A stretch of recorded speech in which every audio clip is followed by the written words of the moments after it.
Five Nights at Freddy's changed indie horror forever. Its influence can be felt everywhere, from Garden of Bonbon 5 to Garden of Bonbon 4. And while it's known for its fandom, music, and jump scares, one of its most unique features is the wacky way it tells its story. This video is about the Fnaf lore model, the pros and cons of how Scott Cawthon has built this franchise. If you enjoy Fnaf for reasons other than lore and theorizing, then I'm not really talking about you. If you can find something to enjoy here, God, I am so happy for you. Problem is, most of my arguments rely on specific examples that might be confusing for new people. I've tried my best to give context, but I don't have a full recap in me. I've seen enough of those already, and believe me, if I watch one more, I'll be lucky to be alive by the time they reach sister location. Here's my recap speedrun. In most Fnaf games, you play as a mute security guard who hides from Chuck E. Cheese robots who want to kill you. On the surface, it's just a creepy romp, but Easter eggs indicate that the robots are actually haunted by ghosts of children, victims of the serial killer Purple Guy.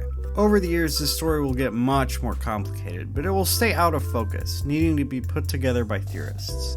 The lore will grow to involve books and statements from the author and the source code of statements made by the author, to the point where calling this a video game story is inappropriate. Most of the fandom hasn't really played the games as much as they've watched videos about the lore. This is interesting because while Scott is in control of the overarching story, the little things are controlled by the YouTubers. It's more like the theorists are fleshing things out and Scott just wrote the outline. Which begs the question, how good is that outline? A consequence of serialized storytelling is that there's no undo key. Once it's published, it's set in stone. It takes a lot of work to cope with this, but Fnaf barely even tries. Fnaf's story is so vague that you have a ton of room to write new stuff and make sure it doesn't contradict one of the 5 plot points from the previous game. Then even if it does, you can just act like that was always your intention. Fnaf 4's meaning changed entirely once sister location introduced new evidence. This was supposedly the meaning all along, except 4 was supposed to be the final chapter. Was he planning to end the series with a game that couldn't be solved? In Spaceman Scott's video on Fnaf, he cites a bunch of plot holes in the story because he totally gets it. In one, he points to shifts in the design of the character Afton between Fnaf 3 and 6. This is Springtrap from Fnaf 3. Very cool design, very memorable. Flash forward 3 games in the future and boom, who the fuck is that? These are the same fucking character. This redesign is never explained. This is a weird moment because I had already watched the ooftroop's video on that very design and he's just like, yeah, dude must have switched suits. Without a second thought. The most commonly accepted theory is that after the fire in Fnaf 3, Springtrap replaced his suit with this new one after finding an abandoned Fredbear's location because of damage or something along those lines. If a plot hole is when something happens off screen and isn't explained, well in Fnaf lore everything happens off screen and nothing isn't explained. You know what this reminds me of? The Shining. It's one of those films people get really crazy over. There's countless videos poring over theories and potential hidden clues. The majority of these people hold to one premise. Kubrick was a perfectionist. Continuity errors, I think many people have agreed after years of knowing Stanley Kubrick as sort of like a genius filmmaker, he would not have made an error unless he intended to do this. These things that have been previously identified as errors must have been done on purpose. Stanley Kubrick would not have allowed continuity errors. Shift to Jack's consciousness, and I'll show you some more examples right here. Wait, where'd it go? So like for instance, when we first see the ballroom, you see the sign is right here, right in front of the door. But when we go back, the sign is behind the door right here, and he enters here. They didn't move this sign, so that's the sign. And he's wearing the burgundy jacket, which means it's Jack the writer's imagination. Okay. And also when the black dude. Every single detail is taken as an intentional inclusion, even continuity errors. This is pretty easily falsifiable. The movie had a nightmare production, and other Kubrick films have these same minor errors too. Kubrick did not, in fact, have infinite time and money. The Shining is just really good. When someone makes a thing that's good in one way, it's hard to imagine they'd fuck up in another way. But it's possible Scott was meticulous with some details and careless with others. Or maybe he thought the meaning of something would be obvious to people and it just wasn't. He's not perfect. Now my tone may mislead you, but I actually don't think any of these things are bad on their own. It's possible that this is the future of storytelling and I'm just the guy telling Edison his plane's never gonna fly. But I don't think that's true. I think Fnaf's method of storytelling is fundamentally flawed in a way that ruined my life entirely. This is best seen in the game that's a nightmare in almost every sense, Fnaf 4. Fnaf 4 is seen as one of the scariest games in the franchise. It admittedly is pretty clever with making you listen to subtle sound cues to make the jump scares more impactful, but remember when I said sister location changed Fnaf 4? Well, therein lies the thing. There's evidence for the original premise in the game itself, the second premise in later games, and like a secret third thing in a coloring book. This completely ruins the horror of FNAF 4. The game can't have stakes if I don't know what happens when the monster catches me. Does my character wake up in a cold sweat? Does an evil robot tear them to pieces? Or does their dad come out from the shadows and announce that it's a prank? No one can really say for sure, meaning FNAF 4 is just a series of abstract images followed by loud noises, the lowest form of horror.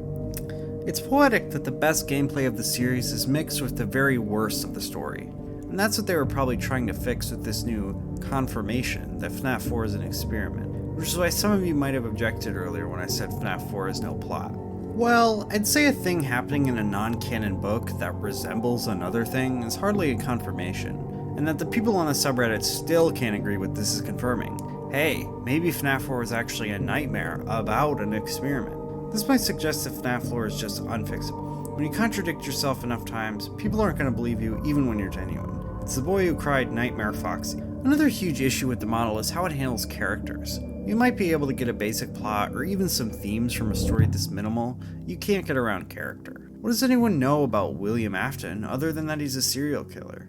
Sure, he's a father, but can you tell me with certainty what kind of father he is? I mean, he literally gets no screen time. And don't cite the orange guy cutscene because we don't know that that's him. For 2 years we didn't even know his name, and he's the main character. This lack of anything had an interesting effect on the fandom because they just started making shit up. On one hand, you had MatPat saying he's phone guy, which in hindsight is stupid, but clearly it was necessary for the time. Watching the theory video, you can tell he's just saying it because he needed Purple Guy to be somebody, while at the time, he really was nobody. On the other hand, there's the crowd that made up that he was named Vincent and loved toast. Oh, it's so easy to laugh now, but what were they supposed to do? Twiddle their thumbs until Scott wrote in his character? No, people need something to feel attached to a guy, even if it's just a first name and a favorite goddamn breakfast food. In fact, I'd argue that the headcanons kept the fandom alive. What a better reason to draw fan art than to characterize a blank slate? Whether it's theories, fanfiction, or original songs, bringing life to a corpse of a story is what motivated so many people to stay invested, writing the story that Scott never did. And it's this dynamic that makes the FNAF model much more sinister to me. People want to find out the lore, the answers, so they're motivated to look for clues, put together a timeline, or speculate with other fans. This is mentioned pretty clearly in MatPat's final FNAF theory. But FNAF was different. It showed that games could be built off of withholding the lore and forcing the fanbase to solve it. By leaving the door open and never confirming anything, Scott allowed YouTubers, Redditors, and just general fans to continually assess and reassess the lore, find new directions, new hot takes. And that means that we're still theorizing about it to this very day. But did we ever get the story? And are theorists reassessing the lore because it wasn't confirmed, or because it kept changing? Constantly being reshuffled by a creator more concerned with keeping people engaged than satisfied. These theorists thought that they could solve the lore when they really couldn't. There's too many little mistakes and problems and inconsistencies, but it's not all by accident. It is to some degree intentional. Obviously, I watch all the game theory videos, and me and Matt have sometimes had an antagonistic relationship back and forth. I inconvenience him with my games, and sometimes he inconveniences me with his theories. Notice how this theorizing isn't seen as collaborative to Scott. It's seen as adversarial. Theorists' goals are to solve the game, and Scott's goal is to stop that from happening. Let's go back to The Shining for a minute. I was pretty negative on the idea of using continuity errors as evidence, but I actually do that myself, especially the one with the typewriter and the light in the bedroom. These are so compelling, and that's the point. They're compelling. Even if the typewriter was just a mistake, it still means something to me. On top of this, The Shining has a tangible surface story that you can watch and get invested in outside of the mystery and allegory.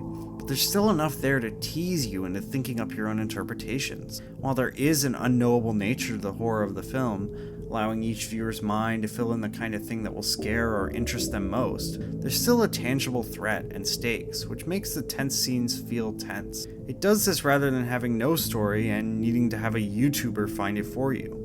That's my biggest gripe here. When you actually fully decode FNAF's story, you don't get a reflection of yourself or a meaningful message or an emotional journey. You get a convoluted timeline with barely anything behind it. A sequence of events designed to be confusing so people will have to make theories. It's a labyrinth with no exit. A maze with no prize. Alright, let's talk about Fnaf 6. Freddy Fazbear's Pizzeria Simulator, also known as Fnaf 6, is the genuine highlight of the franchise, and maybe even the genre. If you don't remember it, it centers on a mix of a tycoon game and your traditional office Fnaf game. It has a lot of good content, it's free, it has that monologue I just quoted from that everyone loves. Part of why I still enjoy it, despite being so down on the franchise as a whole, has to do with how it treats and makes up for the problems I've talked about. Fnaf 6 truly earns its feeling of finality, bringing together the disparate pieces of the franchise. Unlike the other games, there's a real rising tension through the nights, which actually pays off. Fnaf 6 does more or less what the other games should have done while staying in the same format and still being innovative. In the rest of the games, Fnaf 1 through 4 especially, the Easter eggs were the story. But in 6 you actually get a compelling story just playing normally, without watching a goddamn YouTube video. And it includes extra details. The bit about how Chica was killed, that's not important to the plot, but it humanizes this tragedy and makes me feel this story. Imagine. Finally, going off the Scott interview and some symbolic elements in the games, there's a sense of apology in the way the game ends. It's about putting things to rest, which is what's going on with the story. The animatronics trapped in the vent can be read as an allegory for lore seekers, kept desperate for what they want but unable to ever get it. For blood has driven you in endless circles, chasing the cries of children in some unseen chamber, always seeming so near, yet somehow out of reach. But you will never find them. None of you will.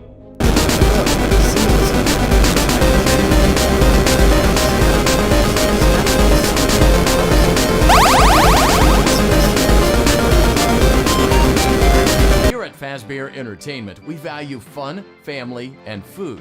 But more importantly, we value our commitment to atoning for past mistakes and tying up loose ends. Except for just one problem. He always comes back. Despite this fantastic ending, Fnaf is still alive and sort of well today. There's new games, a movie, and so many books. It's definitely not the golden age of Fnaf, which is why most recappers don't cover it, but lucky for you I'm not a goddamn coward. Now I haven't read any of the books recently, but from what I've heard, they might be good standalone horror stories. Which is why it sucks that all the recognition they get is for what they add to the lore. I mean, take for instance Andrea Wagner, who wrote the vast majority of Fazbear Frights and Tales from the Pizzaplex stories. She's now getting DM'd by fans asking for lore clarifications. It could also be frustrating when your writing is interpreted as an instruction to harass random Utah businesses because you wrote for the wrong fanbase. Not saying the writers of these books are upset with the fans or have to be. I'm glad these authors get an audience. Fnaf loreism is just a reduction of literature as a whole. Matt Pat ain't reading these for the pros. Security breach is a thing too, unfortunately. Unlike previous Fnaf games, it has full voice acting, free roam, concrete characters, and still no comprehensible plot or story. God damn it. And this is particularly annoying in SP because Gregory has full conversations with multiple people. Why is it such a mystery where he came from? Freddy could just ask. Security breach is the point in Fnaf where the good stuff is gone and the bad stuff is on full display. All the tight gameplay is gone and replaced with the buggy walking simulator. The characters, while aesthetically inspiring, don't do much, and the stuff they do feels unmotivated.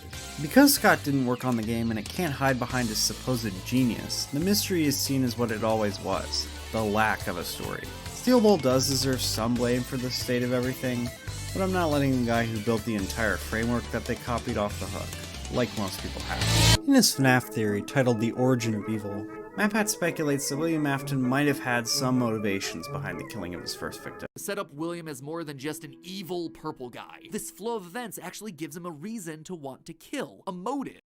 For the record, I don't hate this theory, and I think it sounds logical. But for the evidence, he cites an interview with the creative director at Steel Wool. Go make a monster that have a reason for it. Look at like anthology horror. Here's somebody doing something really, really bad. Like they murdered someone and they're judged and they get their just desserts. And these aren't just like these supernatural forces that came out of nowhere to just hurt people and punish people. There were results of other wrongdoing. First off, this quote makes no sense coming from a designer of Security Breach. The villains in that game have no discernible motivation. That's like my biggest problem with it. This is like the Titanic designer talking about the importance of having enough lifeboats after it sank. But can you see how little Matt cares about that? Can you understand why not? This is the epitome for me of the FNAF lore mentality. So myopic, so awful, so successful that you can't actually fail if your fans are subscribed to it. If they believe it enough, He can make a bad game, a terrible game. People will theorize that it must secretly be good.